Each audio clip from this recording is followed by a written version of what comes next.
الله أكبر الله أكبر الله أكبر الله أكبر الله أكبر الله أكبر الله أكبر الله أكبر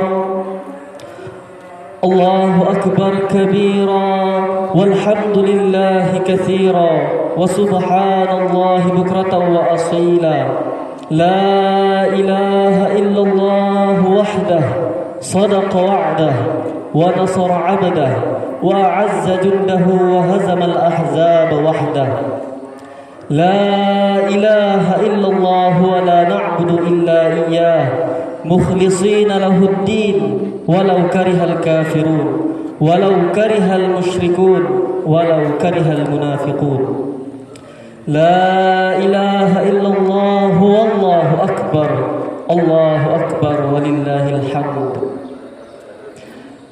الحمد لله الحمد لله الذي نزل الفرقان على عبده ليكون للعالمين نذيرا الذي له ملك السماوات والأرض وخلق كل شيء فقدره تقديرا خلق الإنسان من نطفة أمشاج يبتليه فجعله سميعا بصيرا ثم هداه السبيل إما شاكرا وإما كفورا وأما شكر كان جزاؤه جنة وحريرا ونعيما وملكا كبيرا ومن كفر لم يجد من دون الله وليا ولا نصيرا أشهد أن لا إله إلا الله وأشهد أن محمدا عبده ورسوله الذي بعث للحق سراجا وقمرا منيرا اللهم صل وسلم وبارك وعظم ومجد وتحنن وتكرم على سيدنا ونبينا محمد وعلى آله وأصحابه أجمعين أما بعد معاشر المسلمين أوصي نفسي وإياكم بتقوى الله وطاعته لعلكم تفلحون لقد قال الله تعالى في كتابه الكريم أعوذ بالله من الشيطان الرجيم يا أيها الذين آمنوا اتقوا الله حق تقاته ولا تموتن إلا وأنتم مسلمون وقال تعالى في آية أخرى أعوذ بالله من الشيطان الرجيم بسم الله الرحمن الرحيم إنا أعطيناك الكوثر فصل لربك وانحر إن شانئك هو الأبتر صدق الله العظيم وصدق رسولنا الكريم ونحن على ذلك من الشاهدين والشاكرين والحمد لله رب العالمين. Ma'asyiral muslimin, sidang salat Idul Adha yang berbahagia.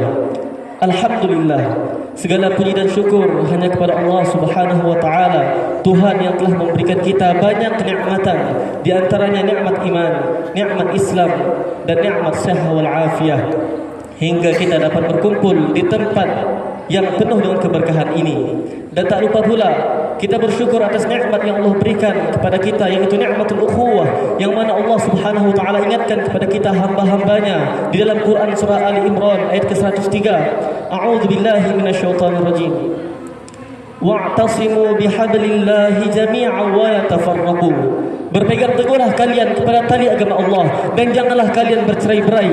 Wadhkuru ni'matallahi 'alaikum idh kuntum a'da'an fa'alafa baina qulubikum. Dan ingatlah nikmat Allah kepada kalian ketika kalian bermusuh-musuhan, ketika kalian berpecah belah. Idh kuntum a'da'an fa'alafa baina qulubikum. Dan Allah satukan hati kalian. Fa asbahtum bi ni'matihi ikhwana. Dengan nikmat Allah tersebut kalian menjadi bersaudara. Maka inilah nikmat yang agung yang harus kita syukuri. Bagaimana cara kita bersyukur atas nikmat persaudaraan? Caranya dengan kita senantiasa memuji Allah dengan kalimatul hamd. Alhamdulillahirabbil alamin. Tak cukup sampai di sini. Kita berusaha untuk menjaga tali persaudaraan kita, ukhuwah al-islamiyah di antara kita dan menghindari perpecahan. Semoga dengan kesempatan kali ini, dengan momen Aidul Adha pada hari ini, bisa menjadikan momen untuk kita mempererat ukhuwah Islamiyah dan menghindari pertikaian di antara kita. Amin ya rabbal alamin. Di atas mimbar yang mulia ini, khatib mengingatkan kepada diri khatib pribadi dan kepada para jamaah pada umumnya, marilah kita senantiasa meningkatkan ketakwaan kita kepada Allah Subhanahu wa taala dengan meninggalkan apa saja yang Allah larang dan menjalankan apa saja yang Allah perintahkan kepada kita. Ma'asyiral muslimin, sidang salat Idul Adha yang berbahagia. Apa pesan hikmah yang dapat kita ambil di balik perayaan Idul Adha pada hari ini? Apakah hanya sebatas ritual ibadah yang setiap tahunnya kita laksanakan tanpa ada pelajaran, tanpa ada hikmah yang dapat kita ambil darinya? Tentu saja tidak, para jamaah. Berbicara tentang Idul Adha, maka tak terlepas daripada sejarah kisah Nabiullah Khalilullah Abul Anbiya Nabi Ibrahim alaihissalam, yang mana beliau untuk mendapatkan predikat Khalilullah, predikat kekasih Allah, tidaklah mudah. Beliau melalui ujian demi ujian yang Allah berikan dan beliau lulus dengan penuh kesabaran. Banyak pesan yang dapat kita ambil daripada kisah Ibrahim alaihissalam, terutama Allah Subhanahu wa taala memuji kesabarannya dalam Quran surah As-Saffat ayat ke-106. A'udzubillahi minasyaitonir rajim. Inna hadza lahuwal bala'ul mubin. Sungguh ini benar-benar ujian yang nyata dan Nabi Ibrahim lulus dalam ujian ini. Apa pesan yang dapat kita ambil daripada kisah Nabiullah Ibrahim alaihissalam? Yang pertama, kekuatan tauhid. Dari kecil Allah Subhanahu wa taala telah mendidik Nabiullah Ibrahim alaihissalam dengan tauhid yang benar. Beliau menyembah Allah tanpa menyekutukannya dengan sesuatu apapun. Meskipun ayah beliau seorang pembuat patung berhala yang biasa dijadikan sesembahan bagi orang-orang musyrik, tapi tidak menggoyahkan iman beliau kepada Allah Subhanahu wa taala. Inilah pesan yang dapat kita ambil, bahwasanya lingkungan sekitar kita tidak akan mempengaruhi keyakinan kita kepada Allah jikalau kita memiliki tauhid yang kuat kepada Allah Subhanahu wa taala. Jangan sampai kita menggadaikan tauhid kita untuk hal-hal yang sepele. Jangan sampai kita menggadaikan tauhid kita bertujuan untuk bertoleransi terhadap sesama, akan tetapi melebihi syariat Allah sehingga keluar daripada prinsip toleransi yang benar dalam Islam. Na'udzubillah summa na'udzubillah. Pesan yang kedua yang dapat kita ambil daripada kisah Nabiullah Ibrahim alaihissalam, yaitu kekuatan sabarnya Nabi Ibrahim alaihissalam untuk mendapatkan predikat Khalilullah, kekasih Allah, tidaklah mudah. Beliau melalui ujian demi ujian yang Allah berikan dengan penuh kesabaran. Dimulai permintaan beliau yang senantiasa beliau minta kepada Allah Subhanahu wa taala, Rabbi habli minas salihin, Rabbi habli minas salihin, Rabbi habli minas salihin. Beliau senantiasa meminta, memanjatkan doa kepada Allah Subhanahu wa taala. Ada yang mengatakan selama 86 tahun beliau meminta kepada Allah agar bisa mendengar suara tangisan seorang bayi, karena beliau sangat berharap ada di antara keturunannya yang melanjutkan dakwah Nabiullah Ibrahim alaihissalam. Setelah bertahun beliau meminta kepada Allah, akhirnya Allah beri keturunan. Fabasyarnahu bihulamin halim. Allah beri anak yang penuh dengan kesabaran, Al-Halim, yang penuh dengan kesabaran bijaksana, yaitu Ismail, melalui rahim ibunda Siti Hajar. Maka Nabi Ibrahim alaihissalam sangat bergembira atas kelahiran Ismail. Di saat beliau bergembira, bahagia dan pastinya bersyukur kepada Allah Subhanahu wa taala, ternyata Allah menguji kesabaran beliau. Allah perintahkan Nabi Ibrahim alaihissalam untuk mengantarkan anaknya biwadin ghairi zi zar'in 'inda baitikal muharram, di tanah yang tandus, gersang, jauh dari kediamannya, yang tidak ada pohon, tidak ada pohon, yang tanah yang gersang, yaitu di Makkah Al-Mukarramah, yang pada saat itu namanya adalah Makkah. Akhirnya dengan penuh haru beliau meninggalkan anak istrinya dengan sedikit perbekalan bekal yang diberikan hanyalah takwa dan tawakal kepada Allah Subhanahu wa taala sang pemberi rezeki. Dengan besarnya kesabaran beliau dan dengan besarnya cinta kepada Allah Subhanahu wa taala, beliau menyambut perintah Allah, labbaik ya rabbi, labbaik Allahumma labbaik, labbaik Allahumma labbaik. Beliau sambut perintah Allah Subhanahu wa taala. Akhirnya beliau lulus dalam ujian-ujian Allah. Tak cukup sampai di situ, Allah Subhanahu wa taala lagi-lagi menguji kesabaran beliau. Allah sebutkan dalam Quran surah As-Saffat 102, falamma balagha ma'ahu as-sa'ya qala ya bunayya inni ara fil manam. Ketika Ismail sampai pada usia yang sanggup, para ulama yang mengatakan kisaran usia 9 sampai 11 tahun, Allah uji kesabarannya. Beliau bermimpi, Nabiullah Ibrahim bermimpi bahwasanya Allah Subhanahu wa taala memerintahkan kepada Nabiullah Ibrahim untuk menyembelih anak kesayangannya. Ketika itu tanggal 8 Dzulhijjah, dalam pertama kalinya beliau bermimpi dan beliau masih ragu atas mimpi yang ia dapatkan. Ia khawatir itu adalah berasal dari syaitan. Karenanya hari tersebut dinamakan dengan hari tarwiyah, ketika beliau ragu dan berhenti sejenak untuk merenung.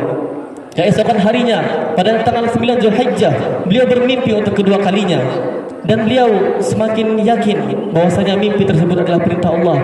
Dikuatkan lagi keesokan harinya beliau bermimpi untuk yang ketiga kalinya. Beliau diperintahkan oleh Allah Subhanahu wa taala untuk menyembelih anak kesayangannya Ismail.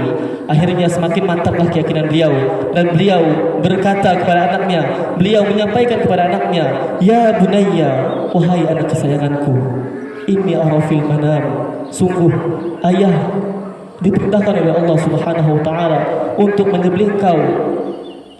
Lihatlah jawaban seorang anak yang saleh, anak yang Allah katakan dalam Al-Quran, bighulamin halim, anak yang penuh dengan kesabaran.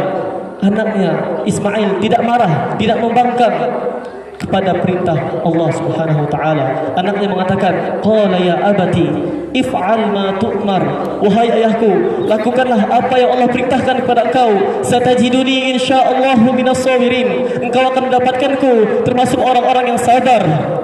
Satajiduni insyaallahu minas sabirin. Maka dibawalah Ismail alaihissalam, dibawalah Ismail ke atas gunung, ke atas bukit di daerah Makkah Al-Mukarramah dan hendak disembelih oleh ayahnya, dan ia hanya pasrah terhadap perintah Allah Subhanahu wa taala. Dan ketika hendak disembelih, Allah ganti dengan domba. Apa pesan penting yang dapat kita ambil daripada kisah ini? Pesan penting yang dapat kita ambil adalah besarnya kesabaran Nabiullah Ibrahim terhadap perintah Allah Subhanahu wa taala.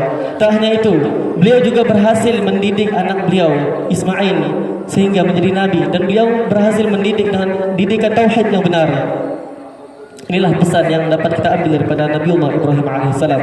Yang ketiga, yaitu rela berkorban demi cinta kepada Allah Subhanahu wa taala untuk menjadi hamba yang dekat dengan Allah, yang memiliki status Khalilullah, harus berjuang dengan tulus dalam mencintainya dan rela berkorban.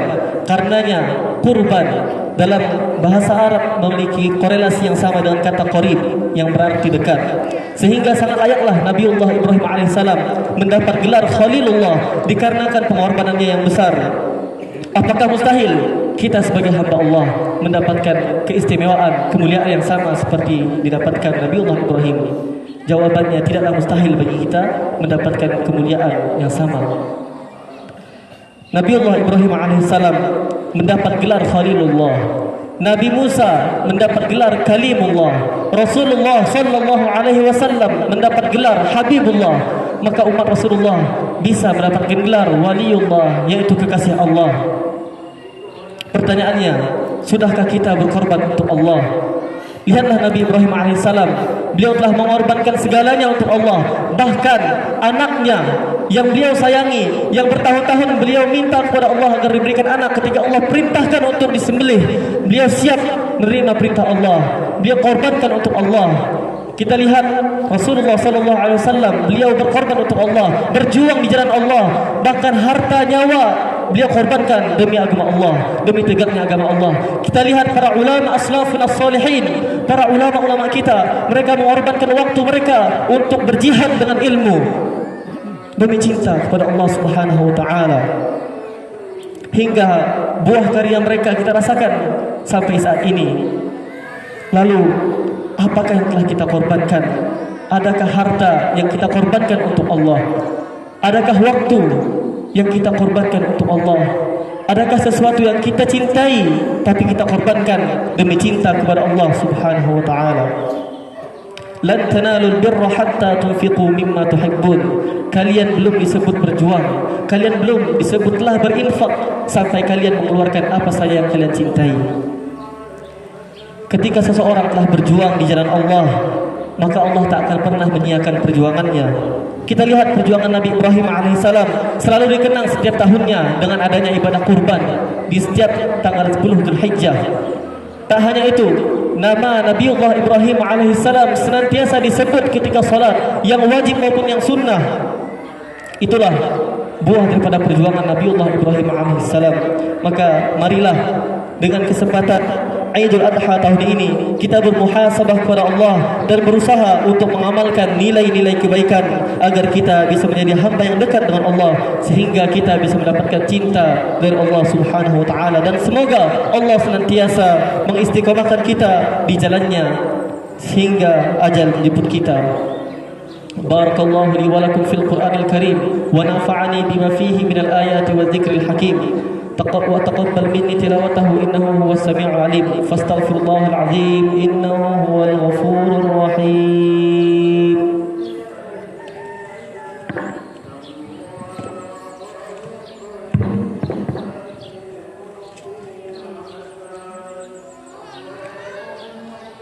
الله أكبر الله أكبر الله أكبر الله أكبر الله أكبر الله أكبر الله أكبر كبيرا والحمد لله كثيرا وسبحان الله بكرة وأصيلا لا إله إلا الله والله أكبر الله أكبر ولله الحمد. الحمد لله حمدا كثيرا كما أمر. أشهد أن لا إله إلا الله وحده لا شريك له إرغاما لمن جحد به وكفر. وأشهد أن سيدنا محمدا عبده ورسوله سيد الخلائق والبشر.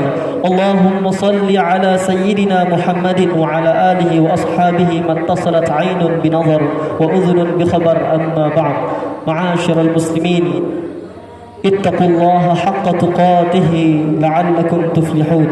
أعوذ بالله من الشيطان الرجيم. يا أيها الذين آمنوا اتقوا الله حق تقاته ولا تموتن إلا وأنتم مسلمون.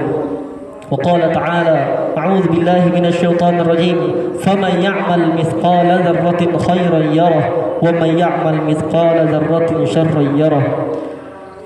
إن الله وملائكته يصلون على النبي يا أيها الذين آمنوا صلوا عليه وسلموا تسليما. اللهم وارض عن الخلفاء الراشدين الذين قضوا بالحق وكانوا به يعدلون، ساداتنا أبي بكر وعمر وعثمان وعلي وعن سائر أصحاب رسول الله أجمعين وعلى آله وأصحابه وأمته إلى يوم الدين.